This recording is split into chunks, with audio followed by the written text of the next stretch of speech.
tratar de grabar. ¿Qué otro comentario les quería hacer? Con respecto a los apuntes, no sé si como con ustedes es el primer grupo, capaz que no se los comente.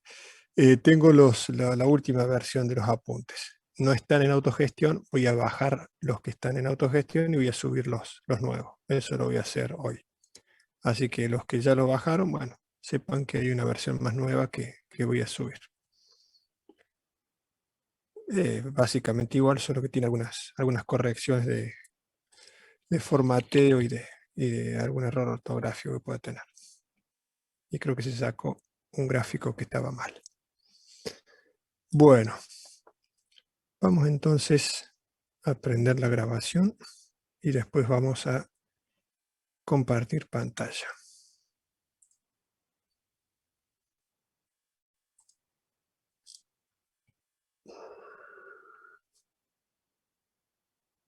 Dice que está grabando.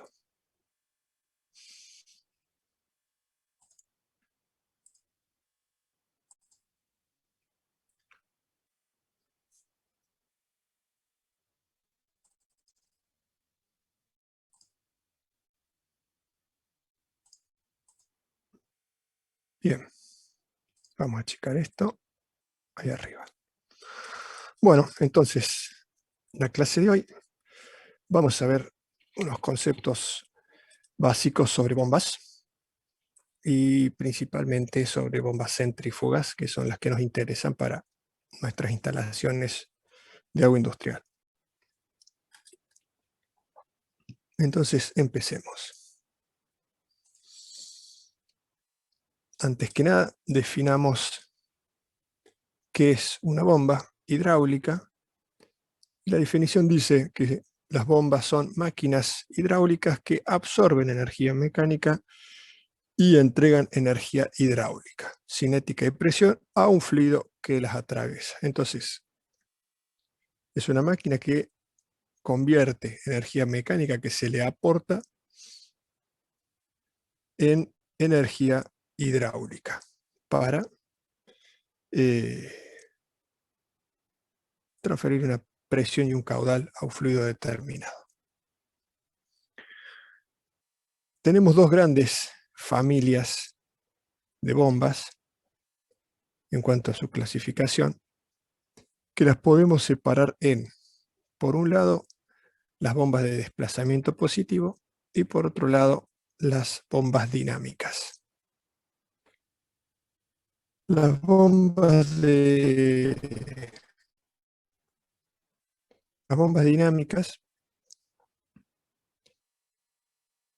son máquinas que ceden energía al fluido mediante la variación del momento cinético producido en el impulsor de la misma. Ya vamos a verlo más en detalle.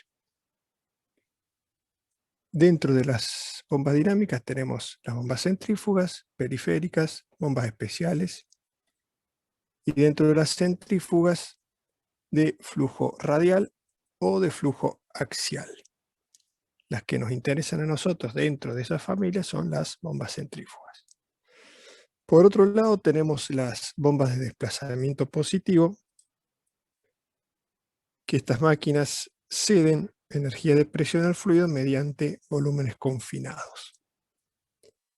Tenemos dentro de las bombas de desplazamiento positivo bombas rotatorias, de rotor simple, rotor múltiple, y bombas reciprocantes o alternativas, las que se conocen a pistón o a émbolo.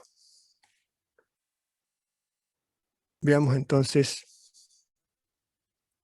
bueno, aquí teníamos la definición de bombas de desplazamiento positivo, bombas volumétricas. Estas bombas ceden energía de presión al fluido mediante volúmenes confinados. Se produce un llenado y un vaciado periódico de una serie de cámaras, produciéndose el trasvase de cantidades discretas de fluido desde la aspiración hasta la impulsión. Pueden a su vez dividirse en alternativas o reciprocantes y rotativas. Entonces, por un lado tenemos las bombas rotativas y por otro lado las reciprocantes, dentro de las bombas de desplazamiento positivo. Por supuesto, su funcionamiento se basa en el principio de desplazamiento positivo. Ya vamos a ver en detalle. Por ahora estamos definiendo, créanme, y ya vemos más en detalle para que se entienda un poco mejor cómo es el principio de funcionamiento de una y de otra. Uso y aplicaciones. En las transmisiones y controles se emplea casi exclusivamente las bombas de desplazamiento positivo, quedando casi excluidas las dinámicas. ¿Por qué? Porque en las transmisiones y en los controles se emplean bombas de desplazamiento positivo. Esto se debe a dos razones. En las bombas dinámicas, al variar la presión de impulsión, varía el caudal. Si, por ejemplo, en el sistema hidráulico de una retroexcavadora se utiliza una bomba dinámica, al encontrar esta mayor resistencia en el terreno, se reducirá la velocidad de trabajo. Si se emplea una bomba de desplazamiento positivo, esto no ocurre. Una bomba dinámica entrega una presión máxima, la bomba volumétrica no. Espero que lleguemos a un gráfico para que podamos explicar estas cuestiones. Bien, entonces las bombas de desplazamiento positivo, dijimos que en el caso de las alternativas o reciprocantes funcionan a volúmenes discretos. Entonces, aquí tenemos un cilindro con un pistón apareado a un mecanismo de biela-manivela. Entonces, en una de las carreras, la carrera de aspiración, se llena la cámara de la bomba y cuando gira la manivela y el cilindro avanza hacia la izquierda, se descarga el caudal por la válvula de impulsión. Entonces, tiene un ciclo de llenado y un ciclo de vaciado. Por eso vemos que el caudal de este tipo de bombas es pulsante. ¿Cómo se hace para que el caudal tenga una mayor continuidad? Bueno, se puede trabajar con bombas de doble efecto. Esto es, dos cámaras, de las cuales cuando en una se comprime, en la otra se admite, y así alternativamente. Entonces, en la cámara de impulsión vamos a tener la suma de los dos efectos, de las dos acciones, donde una de las cámaras va a dar una curva plana, caudal plano, y la otra va a estar desplazada, que al juntarse, o al ponerse una sobre otra, porque se juntan las dos descargas en esta cámara de impulsión, vemos esta resultante.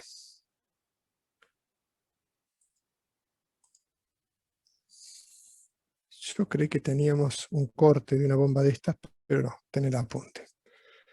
Se ve que se despasó. Por otro lado, eso en cuanto a las bombas alternativas,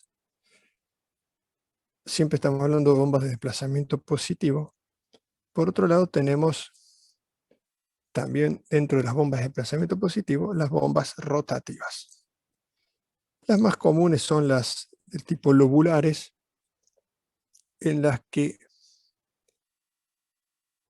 tenemos de 2 lóbulos, 3 lóbulos, 4 lóbulos, y así se van modificando dependiendo del tipo de aplicación. Uno de esos lóbulos está en un eje que es conducido por por el motor que hace girar la bomba, y el otro se mueve en función de el punto de interferencia que tiene con el lóbulo conducido. Tenemos la aspiración y la impulsión. ¿Cómo funciona esto? Fíjense, aquí tenemos el sentido de giro, es antihorario. Entonces, esta bomba lo que hace, va tomando de la aspiración, se forma un volumen determinado, y al girar, ese volumen se va desplazando por el espacio que va quedando entre la carcasa y el lóbulo. Entonces van circulando volúmenes discretos desde la aspiración a la impulsión. A medida que se agregan mayor cantidad de lóbulos, la forma o la variación del caudal se hace más plana, tengo un caudal más continuo.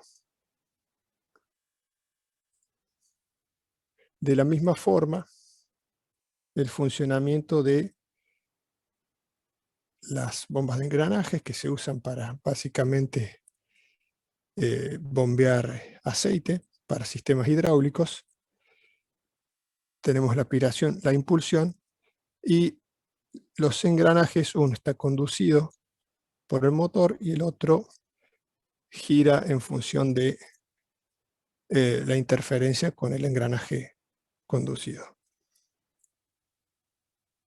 Vean que el fluido no pasa por la interferencia entre los engranajes, sino que estos engranajes giran en sentido antihorario y el fluido choca aquí y va trasladándose por el espacio que queda entre la carcasa y el engranaje hasta la impulsión. Además es autolubricada, o sea que esto bombea aceite y la lubricación entre estos engranajes se produce con el mismo fluido. Esta es otra variante donde tenemos, no vamos a entrar en demasiado detalle, pero tenemos un rotor excéntrico que tiene aletas retráctiles y se van formando este volumen que al girar este rotor excéntrico, el volumen de desplazamiento es al principio en la aspiración luego aquí y luego en la descarga. De esa forma va barriendo de un punto al otro. Son distintas variantes en función de qué, en función de las presiones, de los tipos de fluido, de los caudales necesarios para la aplicación determinada. Bueno, bombas a émbolos radiales son múltiples pistones que al girar el rotor van alternando y se van llenando y descargando en función de una, no se ve aquí en el corte, pero tiene una ranura de admisión y una ranura de descarga. Otra bomba de émbolos axiales, de émbolos mixtos, son todas bombas hidráulicas de alta presión. A tornillos helicoidales, volveremos sobre esta cuando veamos compresores, porque nos va a interesar para esa aplicación. Por ahora sepamos que están dentro de las bombas volumétricas rotativas. Bien, ahora centrémonos en lo que nos interesa para nuestras redes de agua industrial, que son las bombas centrífugas. Estas bombas ceden energía al fluido mediante la variación del momento cinético producido en el impulsor o rodete. Son siempre rotativas, su funcionamiento se basa en la ecuación de Euler. Aquí tenemos un corte, detalle de una bomba centrífuga. Fíjense, esta es la carcasa donde está montado el rodete o impulsor. Este es el puerto o la brida de admisión o de succión, y la descarga o la salida está aquí.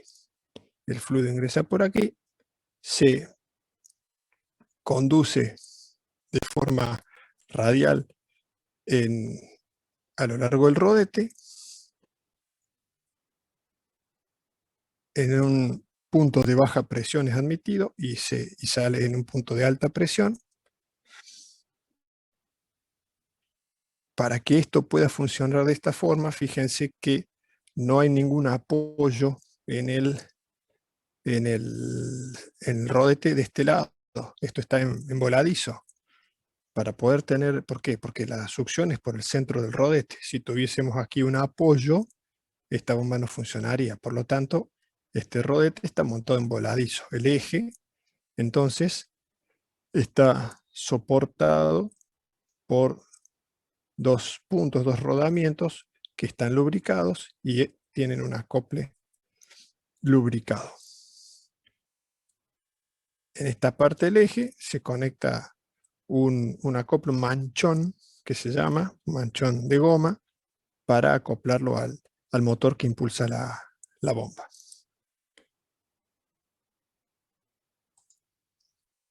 ¿Cuáles son los parámetros característicos de una bomba centrífuga? Son estos 5. Tenemos H, que es la altura, caudal, rendimiento, potencia absorbida, y el AMPA en castellano o NPSH necesario en inglés. Estos parámetros se encuentran en la curva característica de la bomba y son los parámetros que nos interesan a la hora de seleccionar una bomba para una aplicación determinada. NPSH, lo vemos en unos minutos en mejor detalle, significa Net Positive Suction Head, o altura neta positiva de succión o aspiración. Entonces, esos parámetros característicos de la bomba centrífuga los vemos plasmados en la curva característica de la bomba, donde podemos ver en este eje tenemos la altura, H, también lo van a encontrar dependiendo de las aplicaciones como P, presiones en bar, el caudal, y tenemos la potencia absorbida en HP y el NPSH en metros o en pie. Fíjense que en estas curvas características, decimos curvas características, pero yo cuento 1, 2, 3, 4, 1, 2, 3, 4. ¿Qué significa esto? Esto significa que para determinada bomba que fabrica, bueno, fabricante, fabrica una bomba así, pero para este cuerpo de bomba puede equiparse con distintos rodetes, o con rodetes que tengan distintos diámetros.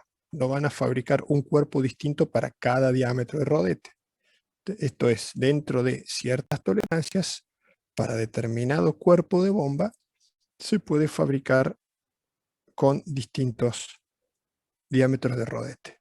Y esto es lo que vemos aquí. Entonces, para esta bomba, la 32125, que gira a 3430 RPM, puede pedirse al fabricante con los distintos diámetros de rodete, 146 milímetros, 137, 128 y 119.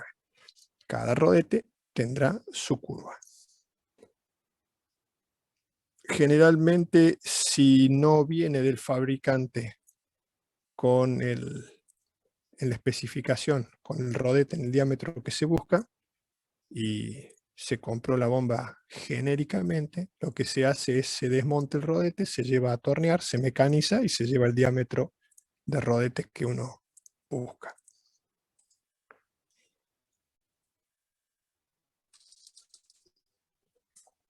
Bien, eso en cuanto a los parámetros característicos. Veamos una cuestión que debemos tener en cuenta, para poder determinar o seleccionar uno de esos parámetros, o está vinculada con uno de esos parámetros, que es el NPSH.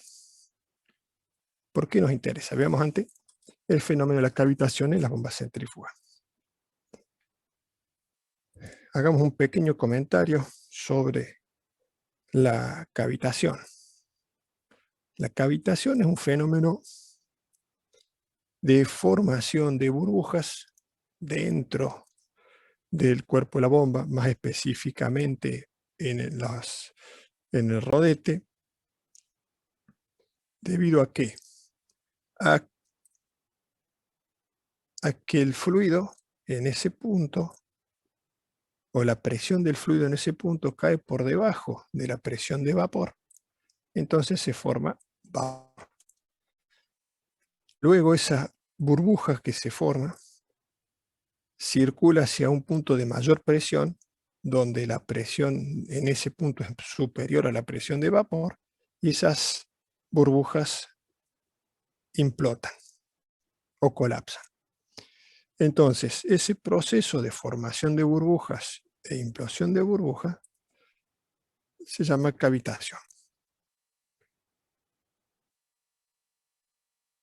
¿Cuál es el problema que tengamos cavitación? Son varios. Podemos tener cavitación en distintos elementos por los que circulan fluidos. En este momento estamos hablando de las bombas centrífugas. El problema de la formación de estas burbujas de la cavitación es que, por un lado, generan un alto nivel de ruido, generan vibraciones, pero sobre todo, esas burbujas, al colapsar, producen los llamados microchorros o microjets, que son como unas agujitas de alta presión, pero la presión, no se imaginen una presión positiva, es una presión negativa, sobre la superficie metálica del rodete de la bomba. Entonces, esa presión negativa, puntual, específica, sobre el material, genera una succión sobre la superficie en un punto muy alta y desprende material. Entonces lo erosiona. Entonces, si tenemos una bomba funcionando en un régimen en el que cavita permanentemente, a lo largo de un tiempo se va a erosionar y se va a destruir el rodete. Entonces nos vamos a quedar sin bomba. Además de que la instalación va a caer su rendimiento, va a hacer ruidosa, va a vibrar, etc. Entonces, a la hora de seleccionar nuestra bomba para nuestra aplicación particular, tenemos que verificar algunas cuestiones para asegurarnos que no vamos a trabajar en un régimen en el cual la bomba cavite o se produzca cavitación. Entonces, tenemos como ejemplo H, que es la altura de entrada de la bomba, que es la diferencia entre, aquí está en la brida, HE. P es la presión absoluta en la brida de ingreso a la bomba. V, la velocidad, ρ, densidad del fluido, G, aceleración de la gravedad. Entonces, siempre estamos con Bernoulli. Tenemos P sobre ρ por G más V cuadrado sub V sobre 2 por G. Eso es igual a HE. Para que no se produzca cavitación, la presión en la brida de ingreso a la bomba debe ser siempre superior a la presión de saturación del líquido a la temperatura de bombeo. Entonces, reemplazamos aquí y tenemos que P menos PS, que es la presión de saturación, sobre ρ por G más V cuadrado E sobre 2G es igual a HED, donde HED es lo que se le denomina altura de aspiración disponible. Hay aquí algún par de pasos que se han salteado, que sí están en el apunte. Hubiese estado bueno que también estén aquí. Por otro lado, aplicando Bernoulli entre A y E, entre A, que es la superficie del fluido, y E, que es la brida de succión de la bomba, tenemos en un lado de la ecuación, o en un punto, PA sobre ρ por G, más ZA, que es la altura del fluido, menos HRAE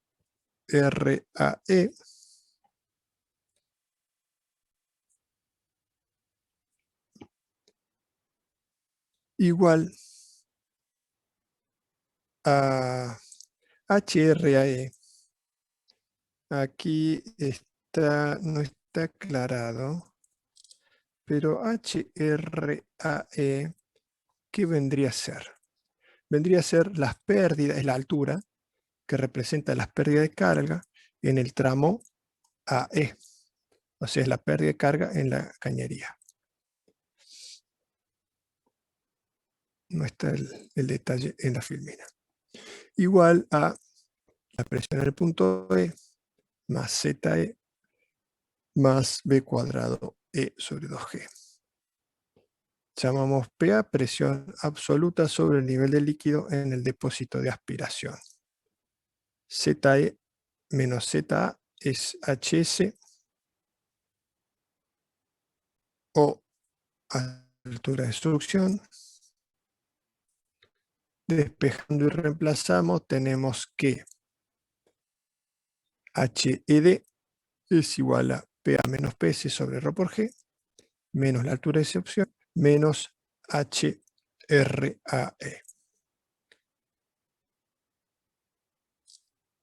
Y esto, este HED es el que llamamos AMPA o NPSH, o Net Positive Suction Head, altura neta positiva de succión.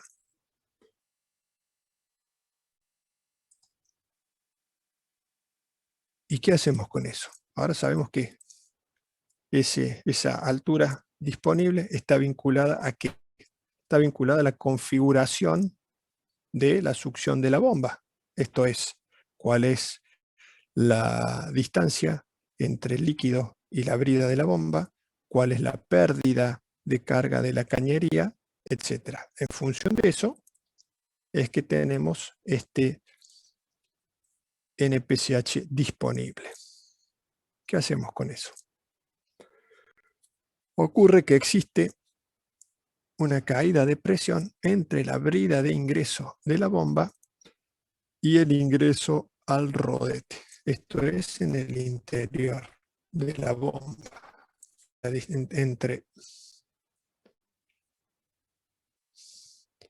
entre la brida y el rodete, en este tramo, ¿no es cierto? Bien. La cual se representa con delta H. Para evitar la cavitación hay que verificar que HED, entonces la altura en la brida disponible, o el NPSH disponible, sea mayor o igual que ese delta H. La cavitación se inicia cuando HED alcanza el valor mínimo. Por lo tanto, cuando HED mínimo es igual a delta H. Entonces, el fabricante nos lista el NPCH necesario, que es el valor mínimo que debemos tener de ahí para arriba para que no se forme burbuja, para que no tengamos cavitación en la succión de la bomba.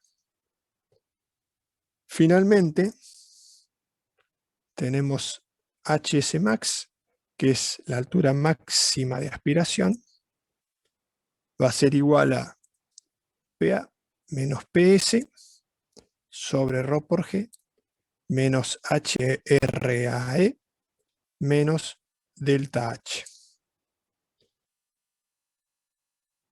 Ese es el valor que yo debo analizar para saber cuál es la máxima columna de aspiración que puedo tener en la succión de mi bomba. De lo contrario, voy a tener cavitación en la bomba. Hay un ensayo que se hace para establecer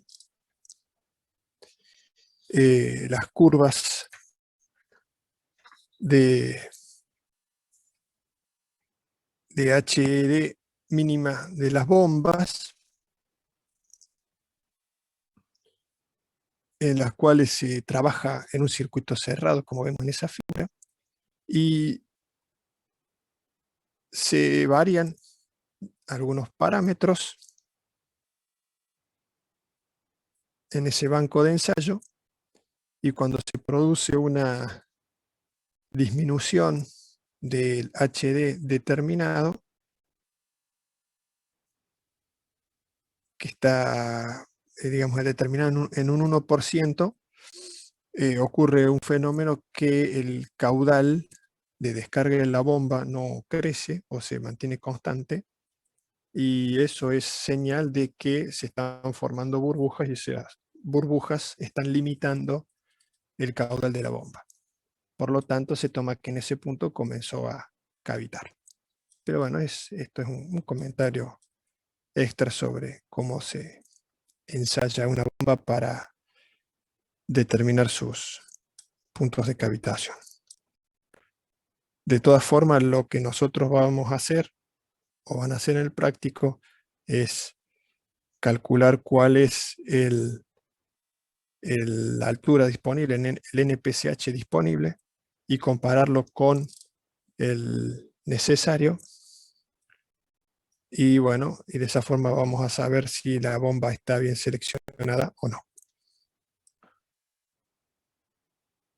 Ahora veamos también dentro de nuestras bombas centrífugas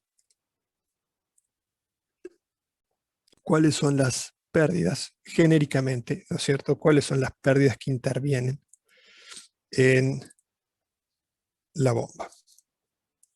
Por un lado tenemos las pérdidas hidráulicas, que disminuyen la energía específica útil de la bomba, que ésta le comunica al fluido, y por consiguiente la altura útil.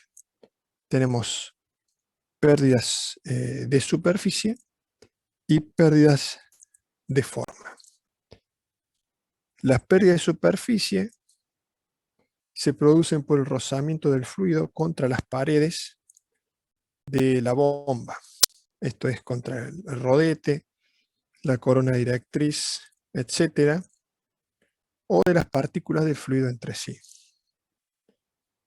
Las pérdidas de forma se producen por el desprendimiento de la capa límite en los distintos cambios de dirección y toda forma difícil de paso del flujo. Específicamente, las pérdidas de forma más importantes ocurren en donde tenemos los mayores cambios de dirección, que son en la entrada y en la salida del rodete. Luego tenemos, bueno, ese rendimiento, esas pérdidas hidráulicas son las que se agrupan en el denominado rendimiento hidráulico. Entonces, la sumatoria de todas esas pérdidas van a estar englobadas en el rendimiento hidráulico. Esto sale de ensayo de fabricante, es constructivo, es físico de cómo está construida la bomba. Luego tenemos las pérdidas volumétricas, que son pérdidas de caudal y se dividen en dos clases: pérdidas exteriores y pérdidas interiores. Las pérdidas exteriores, dentro de las pérdidas volumétricas,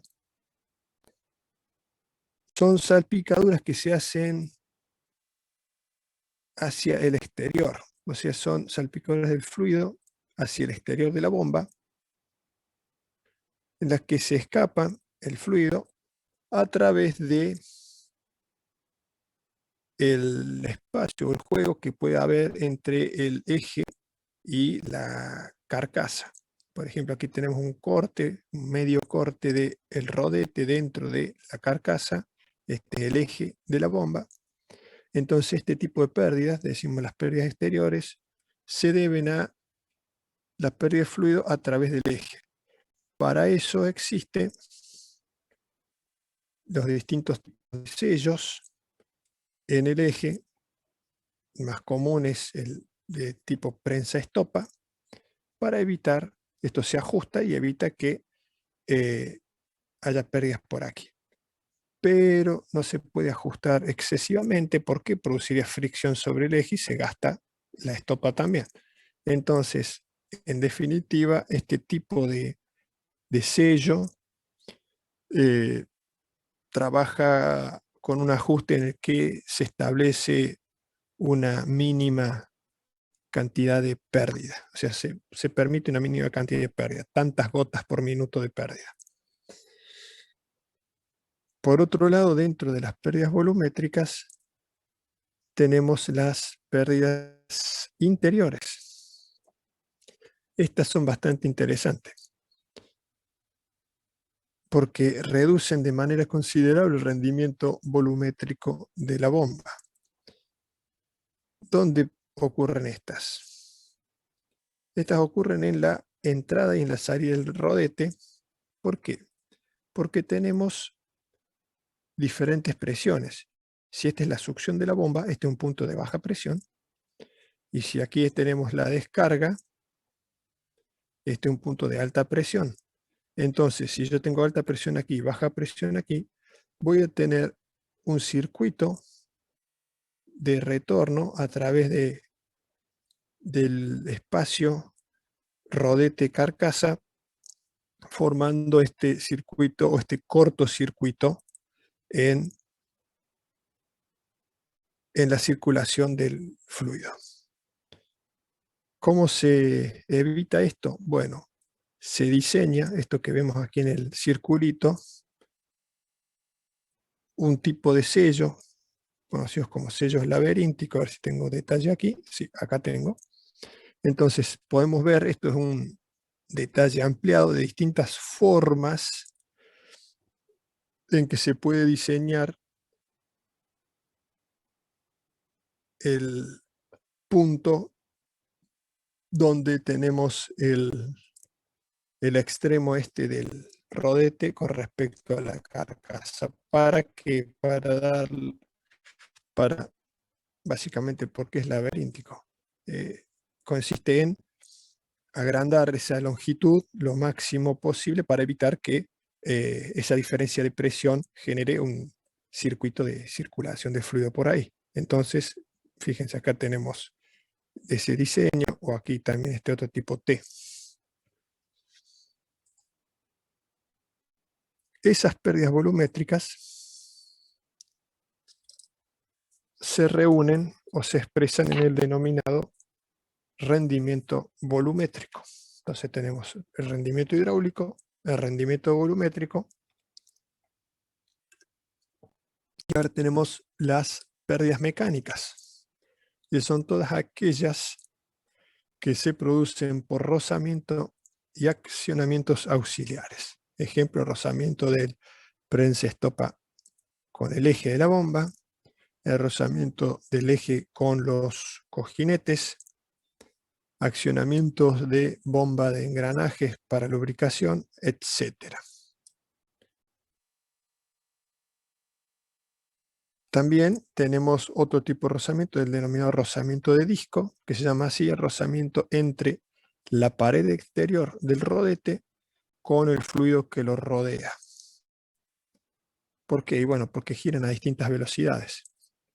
Entonces, ese tipo de rozamiento también se incorpora dentro de las pérdidas mecánicas. Todas esas pérdidas mecánicas se expresan en el rendimiento mecánico. Y luego tenemos que el producto de esos tres rendimientos, rendimiento volumétrico, rendimiento hidráulico y rendimiento mecánico, me dan el rendimiento total. ¿Para qué me interesa el rendimiento total? Me interesa para lo siguiente. Si yo necesito seleccionar, calcular cuál es la potencia del accionamiento o la potencia en el eje de la bomba, necesito saber cuál es el rendimiento total de la misma. Entonces, la potencia útil, que es la potencia que experimenta el fluido en la bomba, es igual al caudal por el peso específico del fluido por la altura útil.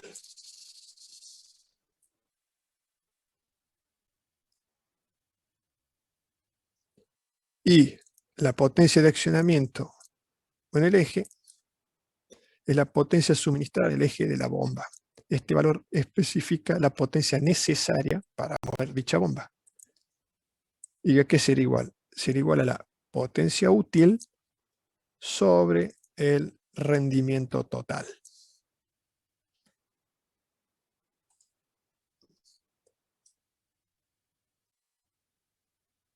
Veamos entonces, una vez que hemos visto estas particularidades, cuáles serían los criterios para seleccionar una bomba centrífuga. Para empezar, debemos calcular la altura H, que esto se realiza aplicando la ecuación de Bernoulli entre el punto A del fluido y el punto máximo de elevación Z.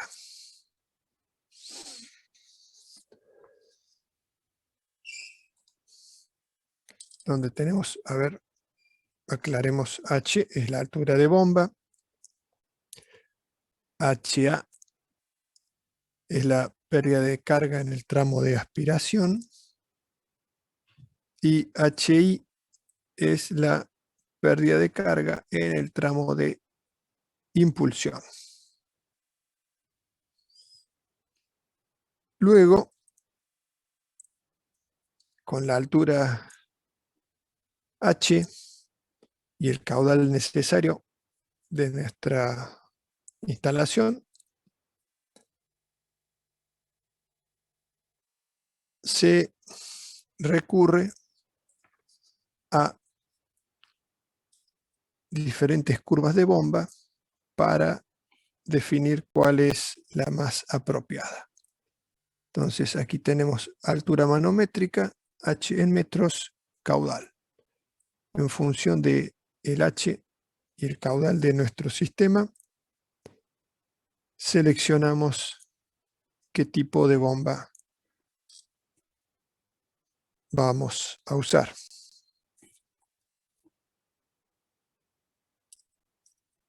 Una vez seleccionado el tipo de bomba,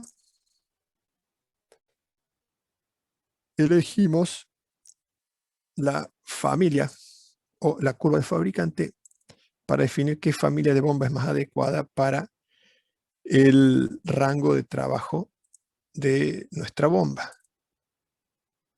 Estas curvas, fíjense que en realidad son áreas, de nuevo tenemos altura y caudal, dependiendo del rango de trabajo de nuestro sistema, de nuestra bomba, elegiremos, porque fíjense que para un punto determinado pongamos un caudal de 20 litros por segundo a una altura de 40 metros, tengo aquí este punto.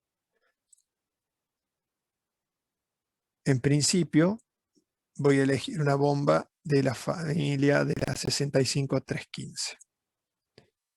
Pero una vez que vaya la curva de la bomba, en una de esas resulta que este punto de trabajo de 40 metros de altura y un caudal de, no estoy 20, estoy acá, está un poco menos, 15 litros por segundo. Esta bomba o esta familia de bombas tiene un rendimiento relativamente bajo. Entonces, en una de esas tengo que pasar a una 65250, que si bien el punto está fuera, pero es probable que esta 6550 tenga un rendimiento mayor para ese punto de trabajo. Entonces, este cuadro de familia de bombas me sirve para buscar cuál va a ser el tipo de bomba más adecuado a la hora de la selección. Una vez que elegí dentro de la familia de bomba un tipo de bomba característica, vamos a establecer el punto de funcionamiento, que era para el H que habíamos calculado, y para el caudal de mi sistema tengo el punto de funcionamiento. ¿Se acuerdan? En el principio de la clase vimos la curva característica de la bomba. Bueno, esa curva característica de la bomba, ¿qué tiene? Tenía 4 curvas, acá está simplemente dibujada una, donde tenemos la curva altura caudal para mi punto de trabajo, y vamos a tener una curva de eficiencia. Esta bomba está bien seleccionada porque fíjense que dentro de la curva de eficiencia estoy en un punto alto de eficiencia. Curva de potencia y el AMPA, el NPCH, que me da el valor y que lo compararemos con el valor de el disponible, el que calculamos en función de la cañería de succión y la altura de succión de nuestra bomba, para saber que estamos dentro de los parámetros correctos de funcionamiento de la bomba. Entonces, para eso nos sirve la curva de la bomba.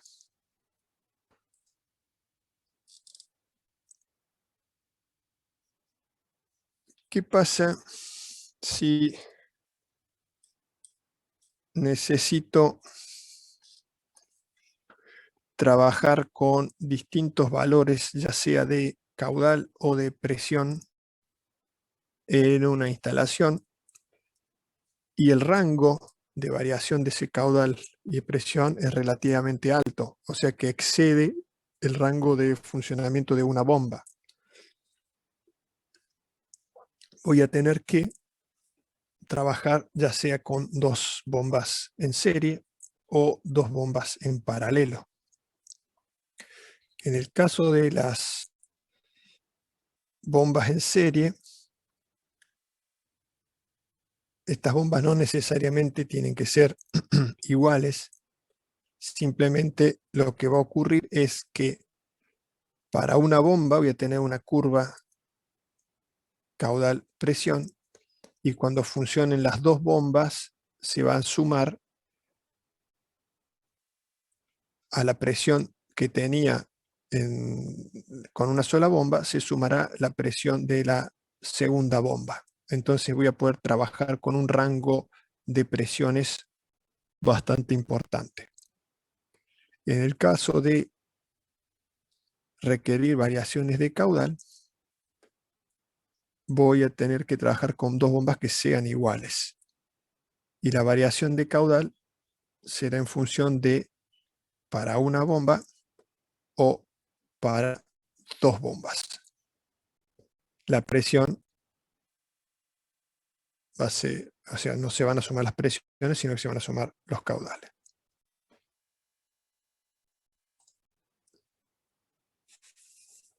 Y un último ¿Qué hora tenemos? Estamos bien. Y un último temita.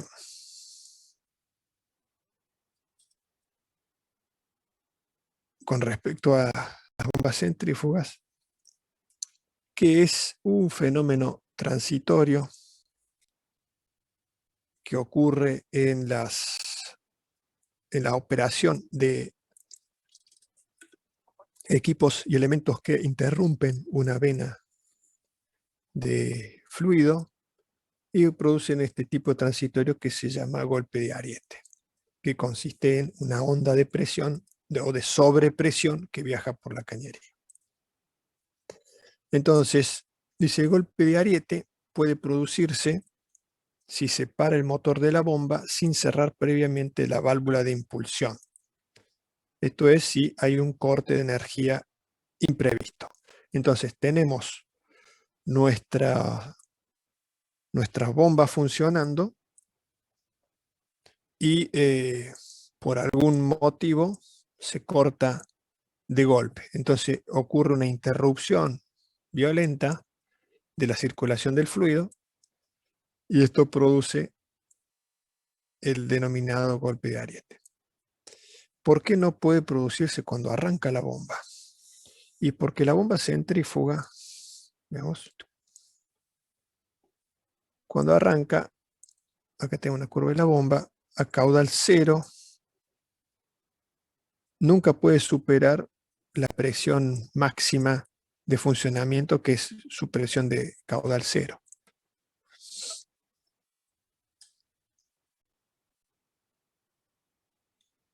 Bien, ¿qué se puede implementar para evitar o reducir el riesgo o que se produzcan los golpes de Ariete?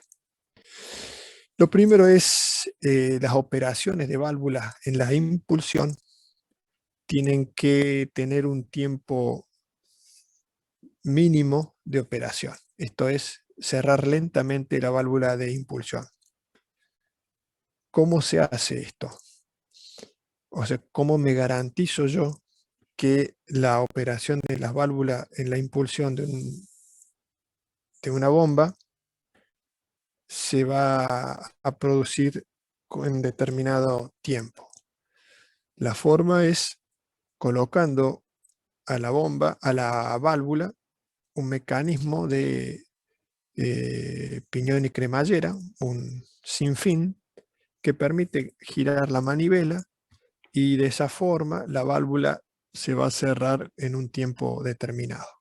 Entonces, por más velocidad que tengamos para girar la manivela de apertura o cierre de la válvula, es muy difícil, digamos imposible lograrlo en un tiempo menor a 5 o 6 segundos, que es lo que se establece como límite de riesgo para la operación de las válvulas en la impulsión.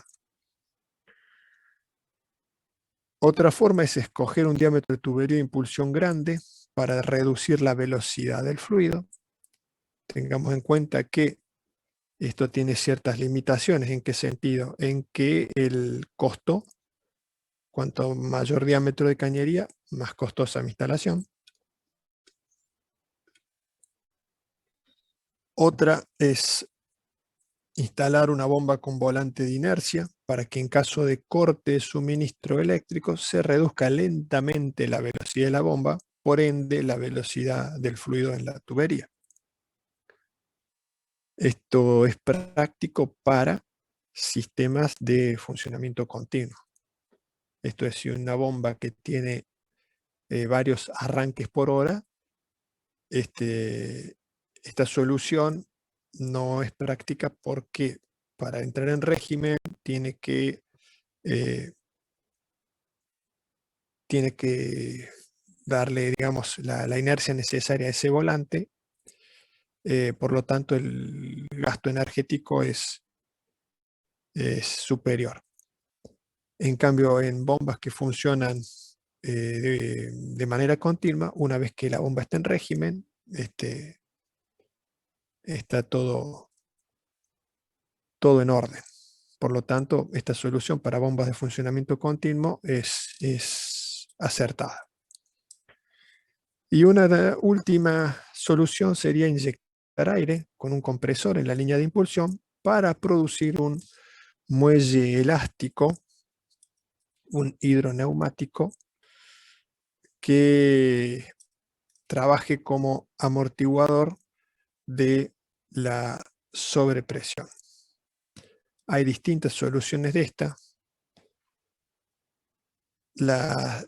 Puede ser con chimenea de equilibrio, esto está abierto a la atmósfera, entonces dependiendo los volúmenes, los caudales de funcionamiento, esta chimenea puede ser importante.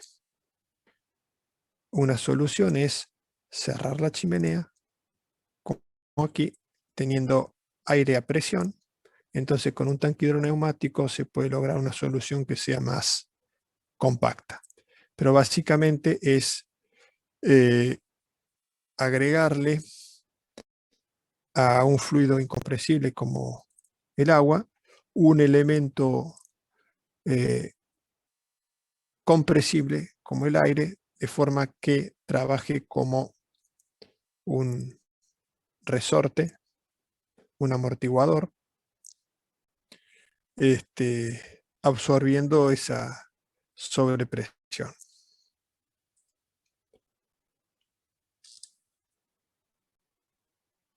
Comparativas de bomba dinámica y bomba de desplazamiento positivo. En cuanto al rendimiento, las bombas de desplazamiento positivo varían entre 0,7 y 0,9, mientras que las dinámicas entre 0,5 y 0,85. Comparación de las presiones. Las bombas de desplazamiento positivo, especialmente las de émbolo, no tienen límites de presión. Pueden trabajar a 1000 bar y aún más. Para aumentar la presión de una bomba de este tipo, basta con hacerlas más robustas y con motor más potente. ¿Por qué? Porque imaginémonos, no tengo el dibujo aquí, pero imaginémonos, estamos hablando de una bomba a émbolo. Entonces, dentro de un cilindro tenemos un pistón, un émbolo. ¿De qué depende la presión que pueda lograr? Está en función de la fuerza y el área. Entonces, cuanto más robusto yo construyo la fuerza, puedo aplicarle para igual área una fuerza mayor al émbolo, entonces puedo producir mayor presión. O sea, no tengo un limitante de funcionamiento para aumentar la presión de mi bomba.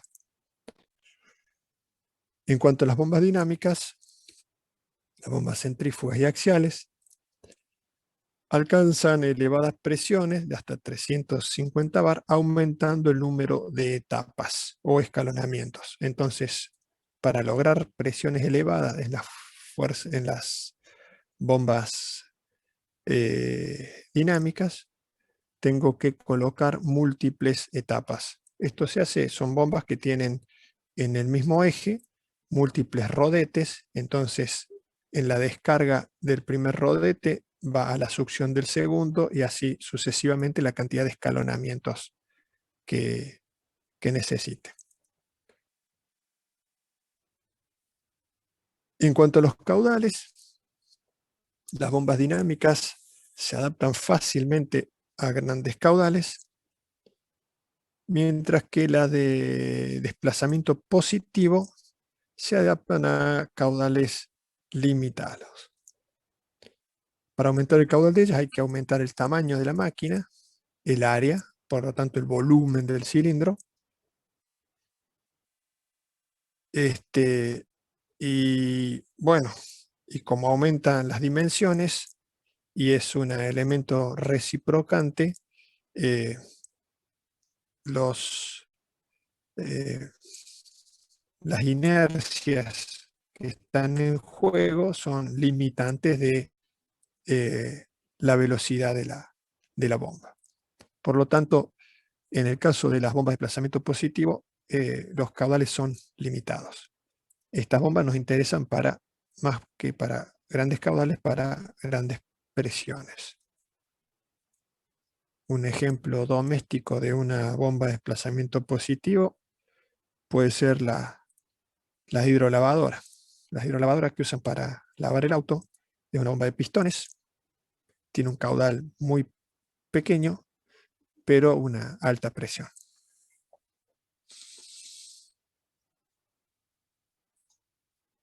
Bueno, esto es una curva comparativa de las áreas de utilización de los distintos tipos de bombas. Fíjense en las alternativas, siempre esta es altura, caudal. Para grandes presiones nos interesan las bombas alternativas. Las centrífugas son, digamos, una interfase de grandes caudales y se pueden obtener buenas presiones. Y ya para caudales importantes se trabaja con bombas axiales.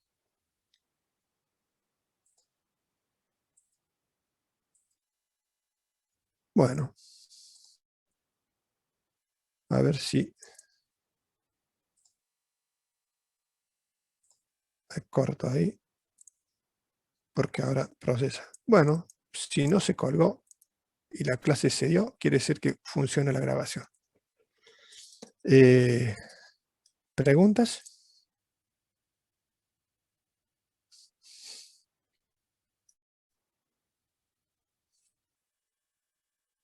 Todo bien, profe. Bueno, me alegra que sigan allí. Si no me respondía nadie, o que me quedé hablando solo o que se colgó, pero no, funciona todo. Bueno, entonces, resumamos.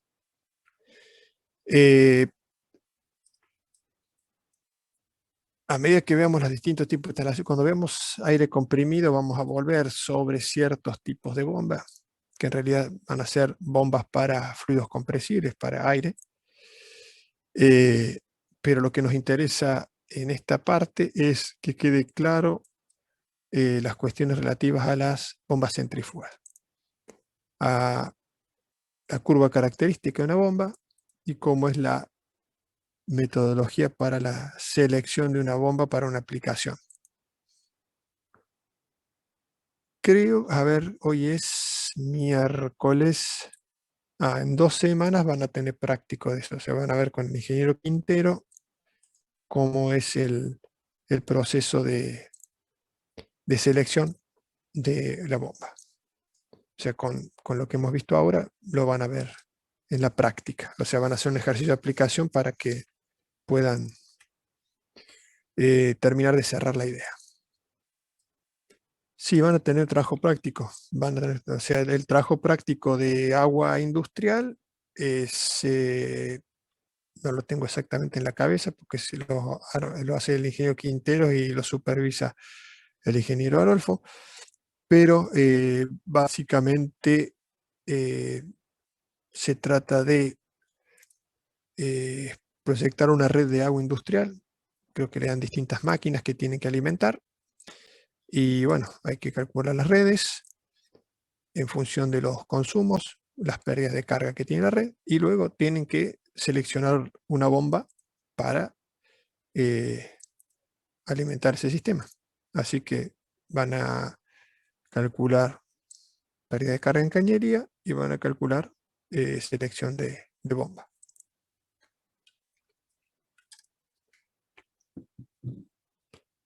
Bueno, les decía para los que por ahí se conectaron tarde que voy a subir los apuntes, la última versión corregida. Los que están en autogestión son del año pasado, me acaban de pasar estos días la versión nueva, así que voy a subir la versión nueva.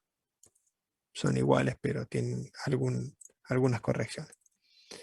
Y en cuanto a la grabación, bueno, ya veo dónde le pregunto al ingeniero Adolfo dónde hay que subirla para que la tengan disponible. Pero yo siempre fui de la idea que es más fácil atender la primera vez que tener que escucharlo la segunda. Bien.